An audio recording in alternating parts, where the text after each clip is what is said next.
Des billets achetés quelques centaines, revendus des milliers de dollars. Faut-il freiner la surenchère? Avec Mika Guerrier, Maude Goyer, Justine McIntyre et François Lambert, c'est parti pour 30 minutes de débat. Bleu, blanc, rouge, en 3 couleurs qu'on aperçoit un peu partout ces temps-ci, parce qu'on peut dire que le Québec vibre au rythme des séries éliminatoires au hockey. Pour la première fois en 5 ans, les Canadiens se sont qualifiés pour la 2e ronde après avoir éliminé le Lightning de Tampa Bay. Dimanche, la mise en vente générale des billets pour les 3 matchs de la série contre les Sabres de Buffalo au Centre Bell avait lieu ce midi. Et les quelques milliers de billets disponibles au prix de base se sont, vous l'imaginez, envolés rapidement. Maintenant, ceux et celles qui souhaitent assister à ces parties doivent se tourner vers les revendeurs qui en profitent pour faire des affaires d'or. Honnêtement, 600 $ pour un billet, c'est juste un petit peu fou. Très dispendieux. 300, ouais, c'est ma limite. Ouais. 600, c'est un petit peu dispendieux. Puis j'ai une famille de 6, ça monte vite. Un peu plus de 600 $. C'est le montant minimum que les partisans des Canadiens devront débourser s'ils n'ont pas déjà leur billet pour assister à la 2e ronde des séries au Centre Bell. Sur la plateforme de mise en vente officielle de l'équipe, les prix des billets de revente certifiés peuvent grimper à plus de 6 000 $ l'unité. 600, c'est un peu trop. Peut-être il check trop comment il peut faire de l'argent. Je trouve pas ça si cher vu qu'on est quand même dans les playoffs. Moi, je paierais ce prix. Honnêtement, moi, je pourrais pas me payer des billets à ce prix-là. J'imagine que les gens qui aiment encore plus ça que moi, des fois, sont prêts à payer ce prix-là. Lorsque la participation aux séries du Tricolore est confirmée, les 15 000 détenteurs de billets de saison ont accès à une prévente pour les matchs à domicile. Les quelques 5 000 autres billets restants et ceux qui n'ont pas été achetés par les détenteurs sont mis en vente quelques jours plus tard au grand public. Les Canadiens ont liquidé rapidement les billets qu'eux détenaient à la valeur originale. Là, maintenant, les billets qui sont disponibles sont uniquement sur des reventes. Qui vend ces billets-là? Ce sont les détenteurs de billets de saison qui ne vont pas au match. Le prix est donc fixé par les revendeurs et suit généralement le principe de l'offre et de la demande. Et le prix, c'est une enchère. Plus la demande est forte, plus les billets sont rares, plus le match a un enjeu important, plus le billet coûte cher. Quand tu es en série et tu avances de plus en plus loin, là, les gens sont prêts à payer de plus en plus cher. En Ontario, une loi encadre maintenant la vente de billets. Depuis avril, il est interdit de les revendre à un prix plus élevé que le montant d'origine. C'est un changement, un séisme, parce que si les autres gouvernements au Canada décident d'aller de l'avant avec ça ralentit la fébrilité des revendeurs comme Ticketmaster. Le gouvernement du Québec pourrait bientôt emboîter le pas. Un projet de loi pour protéger les pratiques abusives de revente de billets a été déposé en décembre dernier. Ce dernier est toujours à l'étude. Mais à la fin de la journée, moi, je suis un businessman, ça ramène de l'argent à la ville. Comme personne normale, je trouve que ça fait un peu du CHIR. Et à la fin de la journée, un pack de bière puis être chez toi, c'est tout aussi bon qu'être au Centre Bell. Alors, notre question ce soir, est-ce qu'on devrait interdire la surenchère lors de la revente de billets de sport et de spectacle au Québec? Premier tour de table, Mika. Clairement, parce que ça empêche les vrais partisans d'assister au spectacle. Puis on parle de hockey ici, mais il y a plus que ça. Puis ça réserve justement ces grands événements-là à l'élite, à ceux qui ont beaucoup d'argent, plus qu'à ceux qui veulent vraiment y aller et partager ce moment-là. Maude. Oui, je comprends qu'on veuille des fois revendre un billet parce qu'on ne peut pas y aller, mais si on se met à transformer les spectacles et les matchs en un marché spéculatif, là, c'est non, parce que finalement, c'est les intermédiaires qui en profitent. Donc, les prix explosent et ça devient un produit de luxe. Ouais. Justine. Je comprends que c'est antipathique. Moi aussi, je suis pour la tarte aux pommes, mais je me demande si c'est vraiment le rôle du gouvernement d'intervenir, surtout depuis qu'on a décidé que toutes les ventes allaient se faire en ligne. C'est quoi le vrai contrôle qu'on a là-dessus maintenant? François. Le droit de propriété. En partant, là, je suis totalement contre parce que je l'ai acheté, il m'appartient.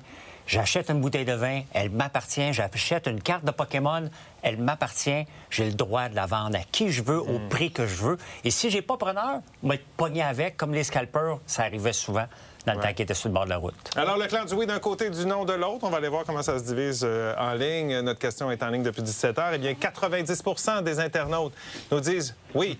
On devrait interdire la surenchère lors de la revente de billets de sport et de spectacle, alors que 10 % pensent que non. Vous n'avez pas encore répondu à la question, bien là, on efface. Bon, Attention! Attention! Ça peut revirer de bord. Je ris pas pour ça, je ris parce que je suis prêt à répondre à François, moi. Je sais. Mais c'est intéressant, mais tout ça peut revirer de bord. Oui, Parce qu'on efface le décompte. Quand vous êtes prêts, on va écouter un petit peu ce que nos débatteurs ont à dire. Quand vous êtes prêts, vous allez répondre et commenter par courriel sur X ou sur Blue Sky. Et rappelle, toi qui veux couper la parole, tu as ton interrupteur, tu peux t'en servir. Mais tu n'as pas le droit de t'en servir contre moi. Non, mais je veux juste mettre une chose au clair. Le sondage, moi, je le trouve vraiment intéressant, mais on ne peut pas se fier seulement au sondage. Il faut avoir la discussion, sinon il n'y aurait pas d'émission. Donc, ça ne veut rien dire. Je veux savoir, on vient de commencer la deuxième ronde. Est-ce que quelqu'un est allé voir le match, un des matchs au Centre Bell? Non. Dans la première ronde? Non? Même pas avec non. Quand j'avais mes billets de saison, je les ai eus pendant 15 ans. Je les ai rarement pris parce que, oublions la revente, c'est déjà extrêmement cher. Ceux qui pensent qu'ils veulent avoir la revente, là, ils pensent qu'ils vont acheter des billets à 50$. Non, en partant, c'est 600$. Puis si t'es près des rouges en bas, c'est encore plus cher. Donc, même pour moi qui avais déjà des billets de saison, j'ai trouvé déjà trop cher pour les séries. C'est tant qu'à donner des chiffres. Là, quand on a un billet de saison, toi, tu sais, là, quand tu as un billet de saison et là, qu'on tombe en série, eh ben, on rouvre une espèce de pré-vente pour les gens qui ont des billets de saison. Puis quand même, pour la deuxième ronde, on parlait de billets entre 163 et 845$. Ça, c'est pour l'ensemble des billets. C'est raisonnable. Oui, sauf qu'après ça, c'est ça l'affaire. C'est que c'est pas revendu à ce prix-là. C'est revendu autour de 600$.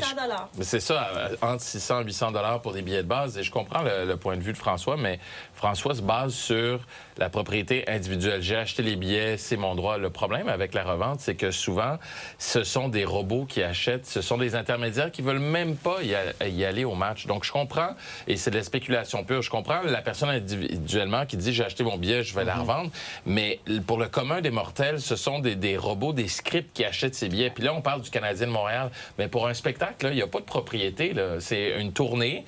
L'artiste se présente dans une ville X, Y, J'ai tous des arguments pour ça. Oui, mais c'est correct. Moi, j'ai des arguments, tes arguments aussi. C'est ça le but de l'émission. Mais ce que je veux dire, c'est que l'artiste arrive ici. C'est même pas l'artiste qui en profite, puis les vrais fans qui sont dans la ville en profitent pas non plus. Ce sont des spéculateurs entre les deux. Taylor Swift a fait justement une tarification dynamique. Les artistes peuvent le faire. Et de toute façon, les artistes font très peu d'argent avec le spectacle en lui-même. C'est les marchandises. C'est toutes les à côté qu'ils vendent. Le vrai argent n'est pas dans la vente de billets. Taylor Swift a dit qu'elle n'en voulait plus de ça. Le problème, c'est qu'on semble mettre les artistes dans une catégorie à part. Les billets puis ou les événements, dire ça, c'est à part du commun des mortels. Tu achètes des actions en bourse, on en a parlé tantôt. Donc, les actions en bourse, tu ne voudrais pas qu'il y ait de spéculation pantoute. Tu achètes des actions dans le seul but que quand tu vas l'acheter à 100$, qu'elle s'en va à 200 puis à 300$. Okay. Là, ici, je comprends que c'est différent. Mais c'est ton billet. Ce que tu es en train de nous dire clairement, c'est qu'on est rendu avec maintenant une bourse du billet. Là. Des billets de spectacle, des billets... Je sais pas si je suis d'accord avec mon partenaire. Ça, c'est son argument. On argumente du même côté, mais peut-être pas avec les mêmes arguments. Alors moi, je pense que justement, les artistes, oui, ont un certain contrôle là-dessus. Et si on demande aux artistes, comme le Cure, le groupe The Cure a fait, eux, ils ont refusé de vendre les billets en haut d'un certain prix parce qu'ils considéraient que, en fait, c'est Ticketmaster qui profitait un peu des spectateurs. Donc, ils ont mis des limites. C'est pas tout le monde qui a cette capacité-là, mais les artistes, oui. Maintenant, pour les fins de notre discussion aujourd'hui, en fait, on demande à qui de réglementer le marché? Parce que pour moi, l'enjeu est là. Si on demande au gouvernement d'intervenir, on est en train de demander à notre gouvernement qui, à la base, doit assurer toutes sortes de services sociaux pour sa population, d'intervenir dans le divertissement. Et c'est là que j'ai un problème. On va dépenser de l'argent sur des fonctionnaires qui vont surveiller un marché qui est un marché privé de divertissement. Pour moi, ça ne fonctionne pas vraiment. Tout à l'heure sur comment on peut s'y prendre pour peut-être trouver un terrain d'entente entre vous quatre. Là. Mais je pense, moi, que ce soit pour les artistes ou que ce soit pour les matchs de hockey, les jeunes qui voient ça, c'est leurs idoles qui sont sur la glace. Ils veulent aller voir ça. Qui peut payer ces prix-là? Tantôt, là, on a fait la petite recherche. Là. Je comprends que c'est un des meilleurs billets au Centre Bell là, pour le prochain match. Tu es à côté de la ligne bleue. Là. Premier siège, là, 6 000 et plus. J'ai marqué 6 000 $. C'est qu'on a vraiment une problématique parce qu'il y a un marché primaire. Et c'est le marché primaire, donc c'est quand on achète directement de Ticketmaster ou en tout cas, vraiment, je parle du Canadien. Mais ce qui arrive, c'est que les billets, ils s'en vont directement sur le marché secondaire parce qu'ils sont achetés soit par des robots, soit par les détenteurs de billets qui en ont déjà, qui les revendent. Et il y a des groupes Facebook aussi, des centaines, des dizaines de groupes Facebook au Québec. Il y en a un qui a 40 000 personnes d'inscrites là-dessus. Ça vend les billets et là, tu n'as aucune idée si tu vas être fraudé ou pas. Donc, il y a tout le marché secondaire qui est en train de prendre le dessus. Puis dans le cas de Ticketmaster, Ticketmaster, en plus, c'est ça qui était, moi, je trouve épouvantable. C'est un cercle. Ils font tout. Ils sont associés avec Live Nation. Le marché primaire et le marché secondaire. Le marché primaire et secondaire, mais en plus, ils sont associés avec Live Nation qui produit les shows. Alors, ils font vente et revente et produisent les shows. Ça n'a aucun sens. Ça, c'est pour le monde du spectacle. À la fin, regarde, si le Canadien vend ses billets puis il dit, regarde, on va faire une dynamique, puis il dirait, on va les vendre 700$ puis ils ne sont pas vendus. Il ne faut pas oublier que s'il est vendu à 6 000$, il y a quelqu'un qui va l'acheter. Mais oublie ça, là, le billet que tu as donné. Mais là, le billet, il ne sera peut-être pas vendu à 6 000$ parce que peut-être que dans les heures avant, le prix va baisser parce que là, c'est le détenteur qui va décider du prix. Il faut arrêter de penser que le commun des mortels qui nous écoutent en ce moment peut se payer le billet à côté de la ligne bleue. Oui, mais anyway, de toute façon. Non, mais on va revenir là. Le prix est aussi artificiellement gonflé, justement, parce qu'il est acheté par des spéculateurs. Oui, c'est ça. Parce que là, on s'entend que les prix, là, ça, on va voir, puis on voit des 2 000, 3 000, 4 000. Ça ne veut pas dire que la personne qui va être assise sur ce banc-là va vraiment payer ce prix-là parce que ça va peut-être diminuer à la dernière minute. Le système, en ce moment, encourage les abus. C'est ça le problème. On va aller à la pause pour ne pas abuser de notre temps. Devrait-on interdire la surenchère lors de la revente de billets de sport et de spectacle? C'est la question du débat de ce soir. Allez répondre, commenter pendant la pause et restez avec nous. On poursuit ça au retour.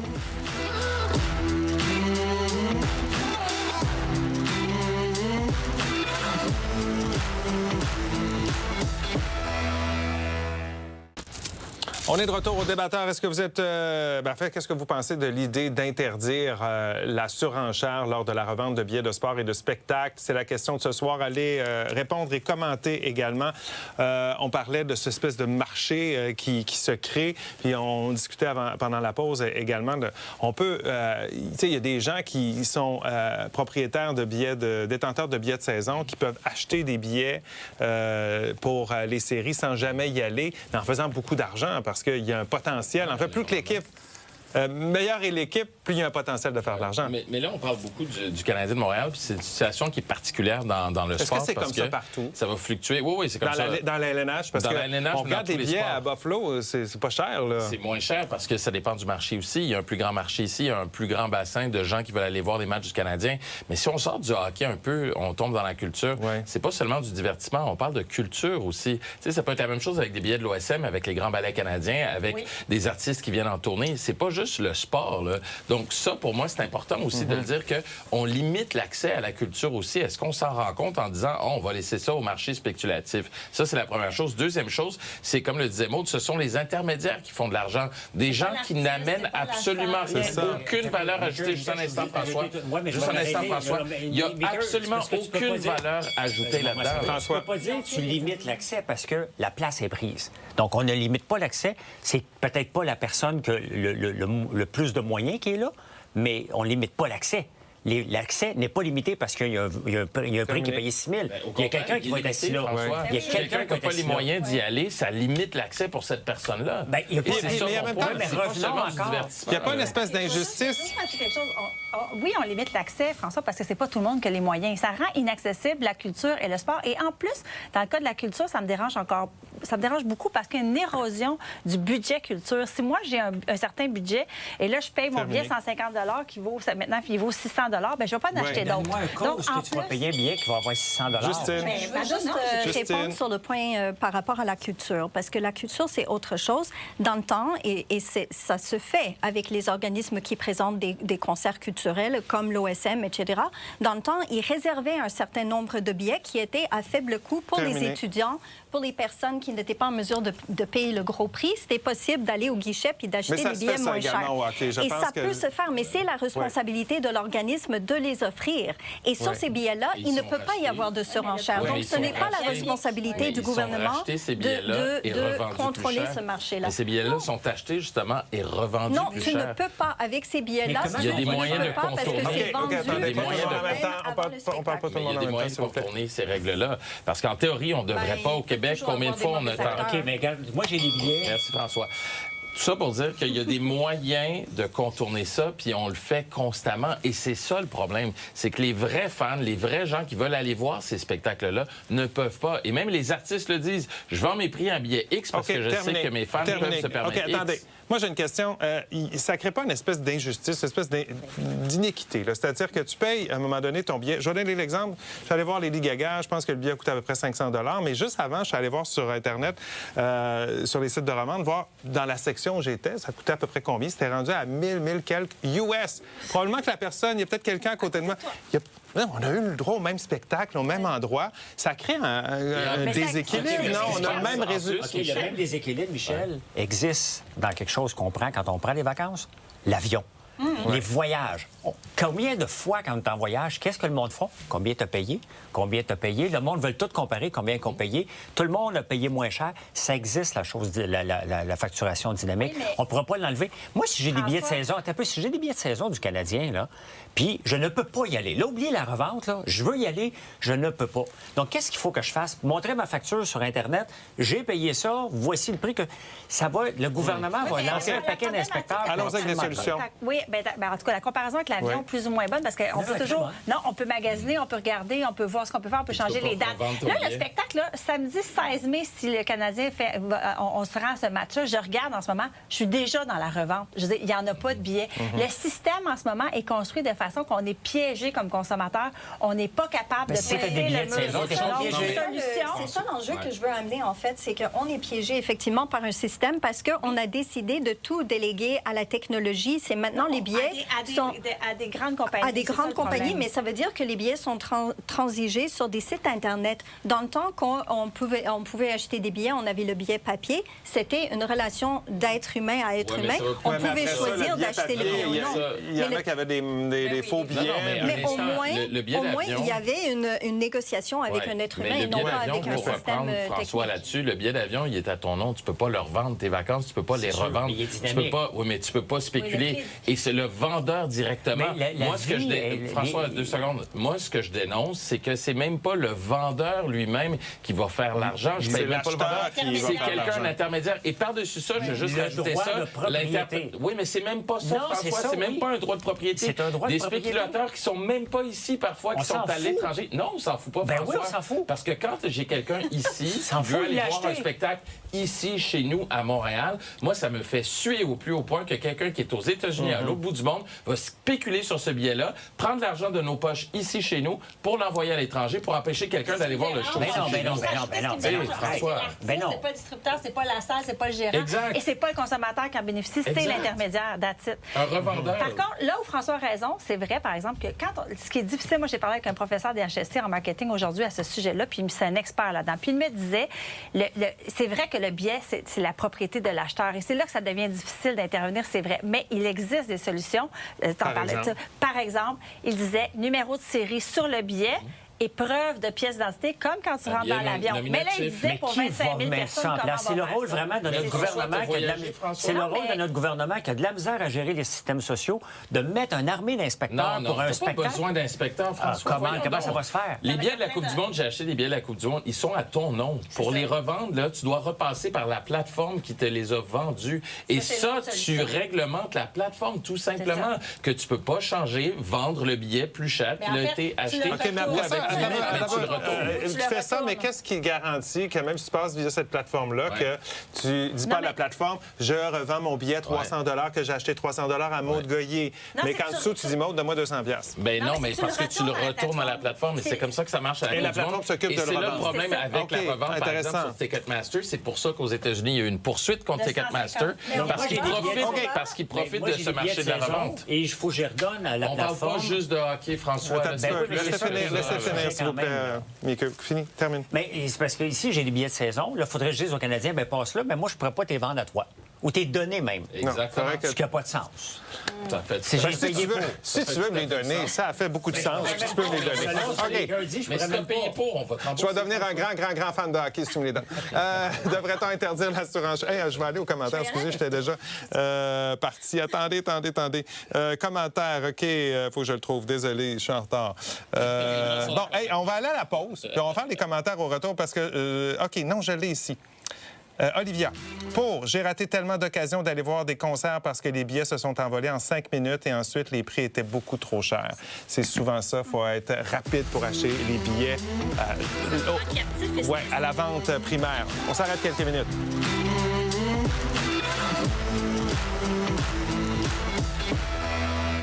Alors, est-ce qu'on interdit la surenchère lors de la revente de billets? Gilles nous dit qu'il est pour, mais encore faut-il que des moyens efficaces soient déployés pour que l'interdiction fonctionne.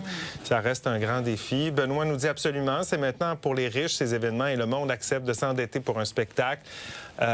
Des fois, les amoureux, particulièrement d'un artiste, sont prêts à mettre énormément d'argent et s'endetter, mettre ça sur la carte de crédit pendant des mois. Justin nous dit contre, les gens vont continuer de vendre plus cher et les gens risquent de se faire arnaquer parce que les échanges ne seront pas sur des plateformes sécurisées. Mais on revient sur cette idée. En fait, c'est comme une traçabilité du billet puis s'assurer qu'il est accroché à un nom. Ça demande, par exemple, une vérification des identités à l'entrée. C'est ça. C'est ce que le professeur me disait. Un numéro de série sur ton billet, puis on doit vérifier ton identité à l'entrée. Fait que là, si on parle d'un spectacle de Céline Dion ou de Taylor Swift à 20, 25 000, 30 000 personnes, on sait, en avion, on attend, puis c'est une centaine de personnes. Par contre, une des solutions qui est peut-être plus réaliste, c'est l'espèce de billetterie centralisée, où est-ce que si tu veux retourner ton billet, tu vas le déposer là et eux revendent à ce moment-là. Ça fait plus de sens. Okay. Centralisation de la billetterie, mon Dieu. Je pense pas que c'est pragmatique, parce que la question, c'est pas... La question, c'est pas est-ce qu'on devrait le faire, mais est-ce que c'est possible de le faire? Puis malheureusement, ce qu'on a fait maintenant, c'est qu'on a délégué toute la billetterie à des plateformes et on essaie d'imposer d'autres contrôles et à un moment donné, c'est juste pas contrôlable. Parce que on va toujours trouver un moyen de contourner. Il reste peu de temps, il reste 15 secondes. En Angleterre, moi, j'ai été voir des matchs de soccer en Premier League anglaise, puis on te dit, amène ton passeport, amène une pièce d'identité. Ton passeport pour voir un match. Parce que tu es à l'étranger. Oui, parce que tu es à l'étranger, mais on te demande une pièce d'identité si tu n'es pas du pays, une pièce, un passeport pour assister au match, pour être sûr que le billet est vraiment à ton nom. Donc, ça existe ailleurs aussi, puis il y a plusieurs pays qui l'ont fait, puis l'Ontario vient de légiférer aussi. Alors, on va aller aux résultats. Désolé, on n'a plus de temps. Alors, en début d'émission, c'était ça, 90 des gens répondaient oui, qu'on devait interdire la surenchère, 10 non. On termine ça comment? Bien, ça a bougé. 69 pour le oui, quand même, qui mène toujours. 31 pour le non. Meeker, le choix du public ce soir pour les meilleurs arguments. Ça va la peine de se déplacer. Hey, merci d'avoir été avec nous. Passez une excellente nuit. On se retrouve demain. Bye-bye.